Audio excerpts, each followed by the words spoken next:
the fact that there is resistance in Afghanistan, indigenous resistance in Afghanistan to the presence of Western military forces is nothing new. We are accustomed to that. The Afghans have resisted the British in the past. They've resisted that Zionist, undercover Zionist state called the Soviet Union in the past. And it is no surprise that they should be resisting NATO. It's been going on for a long time. The Afghans will not submit.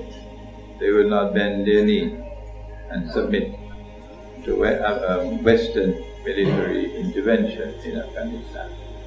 We will know that they have succeeded when the last Western military presence in Afghanistan has been not only booted out, but they're scared to come back in at that time.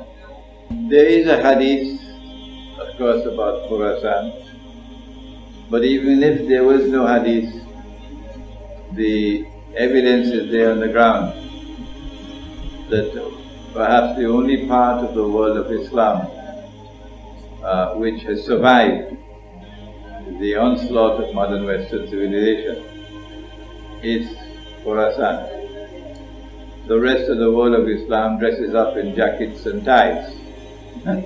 The rest of the world of Islam is imitating their dress code, for example. The beard is going.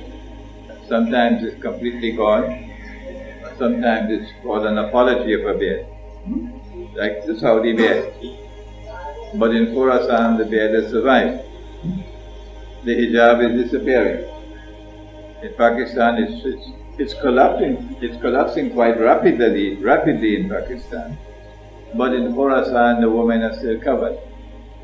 So one can see that this is a part of the world which has not as yet been penetrated.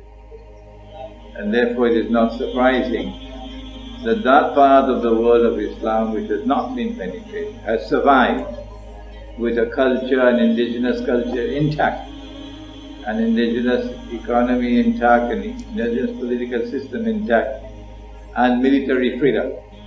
That it is from that part of the world that resistance can be launched, which the Prophet ﷺ prophesied would eventually be successful and would liberate Jerusalem.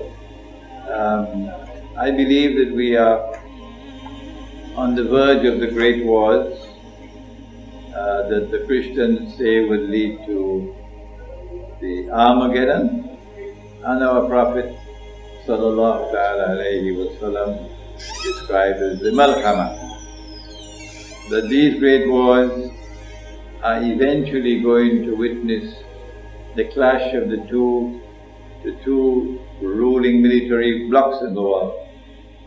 And such a clash would be mutually destructive. It would therefore now be possible. One cannot consider it to be impossible. In a world post-Malhama, where the ruling blocs have been destroyed, mutually destroyed, then what remains of military forces in the world makes it possible for us to envisage an armed Islamic force coming out of Khorasan. I don't use the word Taliban. I prefer to use the term the authentic Islamic resistance. And the authentic Islamic resistance will embrace all Muslims who are waging a struggle, an armed struggle, for liberation from occupation and from oppression in Afghanistan and territories around Afghanistan.